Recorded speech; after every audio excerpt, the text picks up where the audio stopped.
ನಮಸ್ತೆ ವೀಕ್ಷಕರೇ. ಗುರು ರಾಘವೇಂದ್ರ ಸ್ವಾಮಿಗಳಂದ್ರೆ ಯಾರಿಗ್ ತಾನೇ ಇಷ್ಟ ಇಲ್ಲ? ಯಾರಿಗ್ ತಾನೇ ಅವರ ಮೇಲೆ ಭಕ್ತಿ ಭಾವ ಇಲ್ಲ ಹೇಳಿ? ಅವರ ಒಂದು ಮಂತ್ರಾಕ್ಷತೆಯ ಒಂದು ಪವಾಡವನ್ನು ನಾನು ಇವತ್ತು ಈ ವಿಡಿಯೋದಲ್ಲಿ ಒಂದು ಸಣ್ಣದಾಗಿ ತಿಳಿಸ್ಕೊಡ್ತಿದ್ದೀನಿ. ಗುರು ರಾಘವೇಂದ್ರ ಸ್ವಾಮಿಗಳು ಹಲವಾರು ವಿದ್ಯಾರ್ಥಿಗಳಿಗೆ ವಿದ್ಯಾದಾನ ಮಾಡಿದ್ದಾರೆ. ಅವರ ಗುರುಕುಲದಲ್ಲಿ ಅವರಲ್ಲಿ ಒಬ್ಬ ಬಡ ವಿದ್ಯಾರ್ಥಿ ಇರ್ತಾರೆ. ಅವರಿಗೆ ರಾಯರು ಅಂದರೆ ತುಂಬಾ ಭಕ್ತಿ ಭಾವ ಎಲ್ಲವೂ ಕೂಡಿರುತ್ತದೆ. ರಾಘವೇಂದ್ರ ಸ್ವಾಮಿಗಳ ಪವಾಡ ಇಂದಿಗೂ ಕೂಡ ಎಷ್ಟೋ ಜನರ ಕಣ್ಣು ಮುಂದೆ ಇದೆ. ಅವರ ನಂಬಿದವರಿಗೆ ಯಾವತ್ತೂ ಕೈ ಬಿಟ್ಟಿಲ್ಲ. ಹಾಗೆ ಯಾವುದೇ ದುಷ್ಟಶಕ್ತಿಗಳು ಕೂಡ ಅವರ ಬಳಿ ಬರೋದಿಲ್ಲ. ರಾಯರು ಆಕಸ್ಮಿಕವಾಗಲಿ ಅಥವಾ ಯಾರಿಂದರಾಗಲಿ ನಮ್ಮ ಮನೆಗೆ ಬಂದರೆ ಅವರ ಪ್ರಸಾದವಾಗಲಿ, ಅವರ ಫೋಟೋವಾಗಲಿ, ಅವರ ಮಂತ್ರಾಕ್ಷತೆಯಾಗಲಿ ಯಾವುದೇ ಒಂದು ನಮ್ಮ ಮನೆಯ ಒಂದು ಅಂಗಳಕ್ಕೆ ಬಂದರೆ ಅದನ್ನು ಎಂದಿಗೂ ಬೇಡ ಅನ್ನಬೇಡಿ. ಅದು ಗುರುರಾಯರೇ ನಮ್ಮ ಮನೆಗೆ ಬಂದಂತಾಗುತ್ತದೆ. ಯಾವುದೋ ಒಂದು ಒಳ್ಳೆಯ ಸೂಚನೆಯು ಕೂಡ ನಮಗಾಗಿ ಕಾದಿರುತ್ತದೆ. ಹಾಗೆ ಈಗ ಈ ಕತೆ ಅಂದರೆ ಮಂತ್ರಾಕ್ಷತೆಯ ಕಥೆಯನ್ನು ನಾನು ನಿಮಗೆ ಹೇಳ್ತೀನಿ.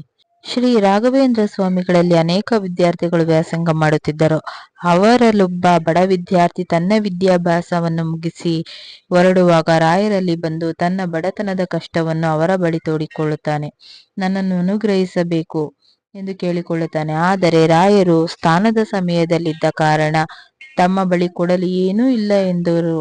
ಆ ಬಡ ವಿದ್ಯಾರ್ಥಿ ತಾವು ಏನು ಕೊಟ್ಟರೂ ನನಗೆ ಮಹಾಪ್ರಸಾದವೆಂದು ಒಂದು ಇಡೀ ಮಂತ್ರಾಕ್ಷತೆಯನ್ನಾದರೂ ತಮ್ಮ ಕೈಯಿಂದ ದಯಪಾಲಿಸಬೇಕೆಂದು ಭಕ್ತಿಯಿಂದ ಬೇಡಿಕೊಳ್ಳುತ್ತಾನೆ. ಅದಕ್ಕೆ ಅವರಿಗೆ ಮಂತ್ರಾಕ್ಷತೆಯನ್ನು ರಾಯರು ನೀಡುತ್ತಾರೆ.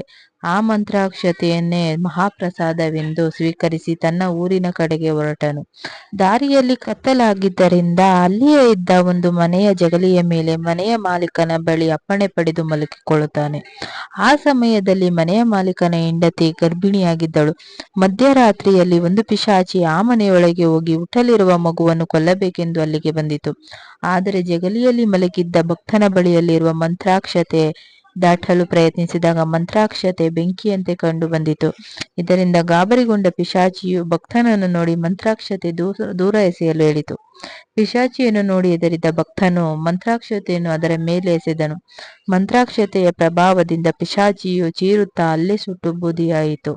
ಅದರ ಚೀತ್ಕಾರವನ್ನು ಕೇಳಿದ ಮನೆಯ ಮಂದಿ ಎಲ್ಲ ಹೊರಗೆ ಬಂದು ಅದನ್ನು ನೋಡಿದಾಗ ತುಂಬಾ ಗಾಬರಿಗೊಳ್ಳುತ್ತಾರೆ. ಅಷ್ಟರೊಳಗೆ ಮನೆಯೊಡತಿಗೆ ಮಗುವಾದ ಸಂತಸದ ಸುದ್ದಿಯೂ ತಿಳಿಯಿತು. ರಾಯರು ಕೊಟ್ಟ ಮಂತ್ರಾಕ್ಷತೆಯನ್ನು ಭಕ್ತಿಯಿಂದ ಆ ಹುಡುಗ ಆ ಮನೆಯವರಿಗೆ ನೀಡುತ್ತಾನೆ. ಹಾಗೆ ಮಂತ್ರಾಕ್ಷತೆಯ ಶಕ್ತಿಯಿಂದ ದುಷ್ಟಶಕ್ತಿಯು ನಾಶವಾಗುತ್ತದೆ. ಹೀಗೆ ರಾಯರ ಒಂದು ಮಂತ್ರಾಕ್ಷತೆಯ ಪ್ರಭಾವವೇ ಇಷ್ಟಿರಬೇಕಾದರೆ ನಮ್ಮ ಮನೆಗೆ ರಾಯರ ಒಂದು ಮಂತ್ರಾಕ್ಷತೆಯ ಫೋಟೋ, ಅವರ ಒಂದು ಪ್ರಸಾದ ನಮ್ಮ ಮನೆಯ ಬಳಿಗೆ ಬಂದರೆ ನಮಗೆ ಎಷ್ಟು ಒಳ್ಳೆಯದನ್ನು ರಾಯರು ನಮಗೆ ಒಂದು ಸೂಚನೆ ನೀಡುತ್ತಾರೆ ಎಂದು ನೀವೇ ಯೋಚಿಸಿ. ಹಾಗೆ ರಾಯರು ಆಡಂಬರವನ್ನು ಬಯಸದವರು, ಸರಳತೆಗೆ ಹೆಸರಾದವರು, ಉರುಳಿದರೆ ಒಲೆಯುವವರು, ಮಂತ್ರಾಲಯದ ಗುರು ರಾಯರಿದ್ದಾರೆ. ಅವರಲ್ಲಿ ನಂಬಿಕೆ ಇಡೋಣ. ನಮ್ಮ ಕಷ್ಟಗಳು ಏನೇ ಇದ್ದರೂ ರಾಯರ ಬಳಿ ತೋಡಿಕೊಳ್ಳೋಣ. ಅವರು ನಮಗೆ ಒಂದಲ್ಲ ಒಂದು ರೀತಿಯಲ್ಲಿ ದಾರಿ ತೋರಿಸುತ್ತಾರೆ. ಪೂಜ್ಯಾಯ ರಾಘವೇಂದ್ರಾಯ ಸತ್ಯಧರ್ಮರಥಾಯ ಚ ಭಜತಾಂ ಕಲ್ಪವೃಕ್ಷಾಯ ನಮತಾಂ ಕಾಮಧೇನ. ಈ ವಿಡಿಯೋ ನಿಮಗೆ ಇಷ್ಟವಾದರೆ ಪ್ಲೀಸ್ ನನ್ನ ಚಾನಲನ್ನು ಸಬ್ಸ್ಕ್ರೈಬ್ ಮಾಡಿ. ಹೀಗೆ ಹೆಚ್ಚಿನ ಮಾಹಿತಿಗಾಗಿ ನನ್ನ ವಿಡಿಯೋಗಳನ್ನು ಫಾಲೋ ಮಾಡ್ತಾ ಇರಿ. Thank you everyone. ರಾಯರಿದ್ದಾರೆ. ಓಂ ಗುರು ರಾಘವೇಂದ್ರಾಯ ನಮಃ.